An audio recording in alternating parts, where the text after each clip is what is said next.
Hello जी, नमस्कार। कैसे हैं आप सभी? बहुत बहुत स्वागत है आप सभी का। मैंने अपने जीवन में ऐसे कई लोगों को देखा है जो दूसरों के दुख में बड़ा आनंद लेते हैं। और दूसरों के क्या, जो कहीं ना कहीं अपने ही होते हैं, करीबी होते हैं, उनके जीवन में मान लो कोई समस्या आ गई, कोई दुख आ गया, कोई कष्ट आ गया, उसमें बड़ा आनंद लेते हैं, उसकी चुगली करते हैं, फोन पे बातें करते हैं और बड़े मजे करते हैं। लेकिन वो ये भूल जाते हैं कि ये जो प्रकृति है, ये जो यूनिवर्स है, ये कैसे काम करता है। यूनिवर्स आपको वही देता है जो आपको पसंद होता है। जिस चीज में आपको आनंद मिल रहा है तो यूनिवर्स देखता है, यार इसको इसमें बड़ा आनंद मिल रहा है, तो ठीक है, इसको ये देते हैं। क्योंकि ये जो प्रकृति है ये हमारी माता है, और हमारी माता हमको क्या देती है? जिसमें हमें आनंद मिलता है। तो कई लोग अनजाने में, उनको ही पता नहीं होता है, और वो दूसरों के दुख में आनंद लेके उस दुख को अपनी तरफ आकर्षित करते हैं। समझ रहे हो आप? इसीलिए कि दूसरे व्यक्ति के जीवन में कोई दुख हो तो उसमें खुश नहीं होना चाहिए, उसके लिए भगवान से प्रार्थना करनी चाहिए कि भगवान इसका ये दुख दूर कर दे। मान लो आप प्रार्थना नहीं कर सकते, क्योंकि प्रार्थना करने में बहुत हिम्मत चाहिए। भाई, दूसरे व्यक्ति के जीवन को सुखी देखने के लिए हिम्मत की जरूरत होती है, हर किसी के बस का रोग नहीं है। तो मान लो प्रार्थना नहीं कर सकते तो अपने काम में लग जाओ, पर उसके ऊपर हंसो मत, क्योंकि वही चीज एक दिन आपके जीवन में आने वाली है।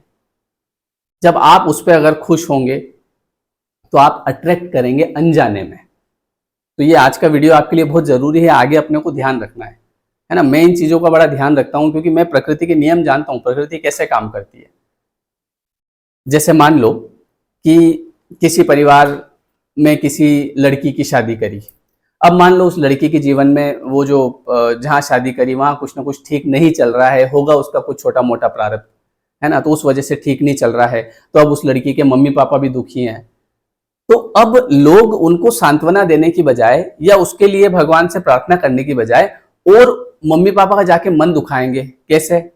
हमने तो तुमको बोला था, हमसे पूछ लेते एक बार, हमको तो तुमने बताया ही नहीं जब सगाई करी तब, और हमने इतना बढ़िया लड़का बताया था, वहां तो तुमने मना कर दी, वहां कर लेते तो सब बढ़िया हो जाता।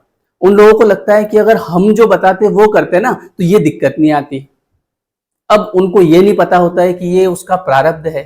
सबका अपना अपना प्रारब्ध होता है, कोई किसी के ठीक नहीं कर सकता और कोई किसी के बिगाड़ नहीं सकता। इस संसार में किसी भी व्यक्ति के पास ये एक्सेस नहीं है कि वो आपका ठीक कर दे या वो आपका बिगाड़ दे। हर आदमी अपने कर्मों की पोटली लेके चलता है, जिसके नसीब में जो होगा वो उसको मिलेगा, और नसीब भी हम बनाते हैं हमारे कर्मों से। जैसे अगर मैं किसी व्यक्ति के दुख में अगर खुश हो रहा हूं ना, तो वही चीज मेरे जीवन में आएगी, ये मैंने बनाया। समझ रहे हो आप? तो लोग उसको मतलब ऐसे समय में उसको सांत्वना देने की बजाय कि ठीक है चलो हो जाएगा कोई बात नहीं, और अपनी वो रखते हैं कि हमने जो बताया था लड़का वहां कर लेते तो ये दिक्कत नहीं आती, और उसको दुखी करते हैं। समझ रहे हो आप? वो ये भूल जाते हैं कि भैया वही चीज हमारे भी आ रही है आगे। उनको ऐसा लगता है कि भाई हमारे पास तो बहुत पैसा है, या हमारी तो बहुत जान पहचान है, हम तो सब अपना हमारे बच्चों का काम बहुत बढ़िया करेंगे। लेकिन यहाँ पे भाग्य से आगे कोई नहीं जा सकता। जैसी हो भवितव्यता वैसी मिले सहाय, आप न जाए जाए कहीं ताई तहां ले जाए। हमारे हिसाब से अगर चलाना है तो हमको अच्छा करना पड़ेगा।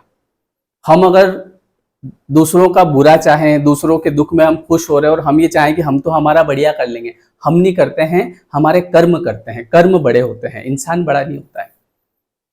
तो इसीलिए ऐसी अगर सिचुएशन हो, मान लो कई बार ऐसा हो जाता है कि किसी, मान लो कोई भी व्यक्ति है, रिश्तेदारी में है, उसका लड़का एक नंबर से रह गया और उसका सिलेक्शन रुक गया, तो उसमें लोग बड़ा खुश होते हैं। हमने तो कहा था इसकी तैयारी कर ले, लेकिन हमारी बात ही नहीं मानी। जैसे कि उनकी बात मान लेते तो सब बढ़िया हो जाता।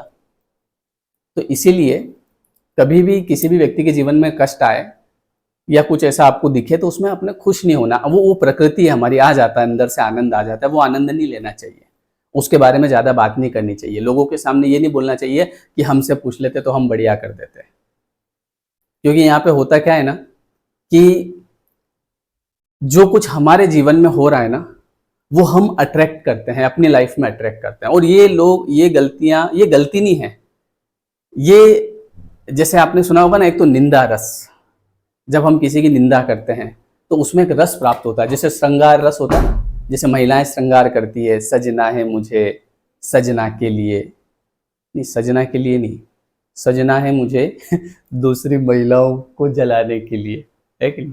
पहले हमको लगता था जैसे जो नई नई जैसे होता है ना कि महिलाएं जैसे सज रही है तो सजना के लिए सजना के लिए नहीं सजती है, वो है ना, वो शादी में जा रही है ना, तो वहाँ जो दूसरी महिलाएं हैं, जो रिश्तेदार हैं, है ना, तो उनकी आत्मा जलाने के लिए सजती है वो, समझ रहे हो आप। पर उनको भी सब पता रहता है कि भैया ये आजकल तो सब सब देख रहे हैं इंस्टा उस पे, है ना, कि ये वाली साड़ी मीशो से है 250 रुपये की, तो सब पता रहता है आजकल।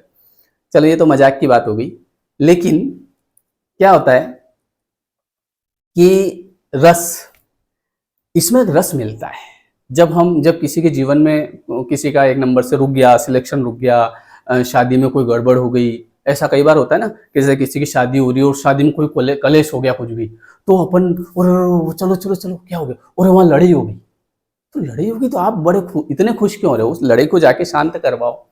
लेकिन लोग उसमें आनंद लेते हैं, आनंद नहीं लेना चाहिए, क्योंकि जब हम आनंद लेते हैं तो उस चीज को अपनी लाइफ में हम अट्रैक्ट कर रहे होते हैं, समझ गए आप। तो इसीलिए कहीं ना कहीं ये चीज मैंने देखी बहुत लोगों के साथ, मैंने ये होती है, मेरे को मेरा मन भी करता है कि इनको जाके मैं समझाऊं, पर वो नहीं समझते हैं, उनको समझ नहीं आता है, उनको ये जो अपन बातें करते हैं ना, ये भी लगता है ये तो सब बातें हैं, केवल बातें नहीं है, ये सब रियलिटी है, सब सच्चाई है। ठीक है जी, तो बस आज यही कहना था, मेरे मन में आया तो सोचा एक वीडियो बना के आपके साथ शेयर करूं। तो वीडियो कैसा लगा कमेंट करके जरूर बताइएगा, लाइक करिएगा, सब्सक्राइब करिएगा। मिलते हैं फिर हम नेक्स्ट वीडियो में। Thank you everyone.